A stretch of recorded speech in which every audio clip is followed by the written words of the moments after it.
Hi friends, big boss சீசனுடைய second promo வந்து release ஆயாச்சு. இந்த முதல் வாரத்திற்கான கேப்டனாக ராஜ்மோகன் தான் தேர்வாயிருக்காரு அப்படிங்கிறது கிளியராக தெரியுது. ஏன் அப்படின்னா இந்த ரூல் புக்கை வந்து அவர் தான் ஃபஸ்ட்டாக வந்து படித்து காமிச்சிட்ருக்கிறாரு. மற்ற ஹவுஸ்மேட்ஸ் எல்லாருமே கேட்டுட்ருக்குறாங்க. இதுலேயும் ஒரு முக்கியமான விஷயம் என்ன அப்படின்னா, கேர்ள்ஸில் ஒரு கேங் வந்து ரெடி ஆகிட்டாங்க.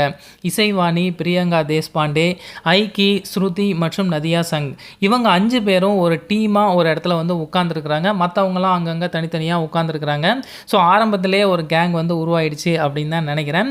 ஸோ ஃபஸ்ட்டு வந்து ராஜ்மோகன் படித்த பாயிண்ட் என்ன அப்படின்னா, இந்த பிக் பாஸ் வீட்டில் கேமரா மூலமாக படம் பிடிக்கப்படுவது எல்லாமே தொலைக்காட்சியில் வந்து ஒளிபரப்பாகும் அப்படிங்கிற மாதிரி சொல்கிறாரு. இந்த கேர்ள்ஸ் கேங் வந்து எல்லாருமே கோரஸாக நோ அப்படிங்கிற மாதிரி சொல்கிறாங்க.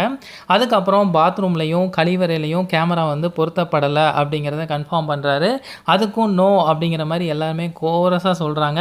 கடைசியாக பார்த்தீங்க அப்படின்னா, இந்த பிக் பாஸ் வீட்டில் இருக்கக்கூடிய பொருட்கள் எதையுமே சேதப்படுத்தக்கூடாது.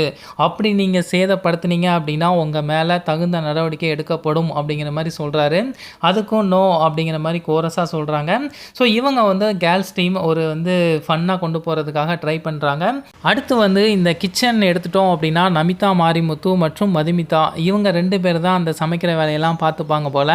மற்ற எல்லாம் ஜாலியாக உட்காந்து ஃபன்னாக இது பண்ணிகிட்டு இருக்கிறாங்க. அடுத்து பெட்ரூமில் இருக்கக்கூடிய ஒரு ஃபன்னான சீன், பிரியங்கா தேஷ்பாண்டே வந்து மேக்கப்லாம் போட்டுட்ருக்குறாங்க. இதை பார்த்து அபிஷேக் வந்து கலாய்ச்சிட்ருக்கிறாரு. ஸோ ரொம்பவே ஜாலியாக ரொம்பவே மகிழ்ச்சியாக இந்த ப்ரோமோ வந்து காமிச்சிருக்கிறாங்க. போக போக தானே தெரிய போகுது ஒவ்வொருத்தருடைய கேரக்டரும் என்ன அப்படின்ட்டு. பொறுத்திருந்து பார்க்கலாம்.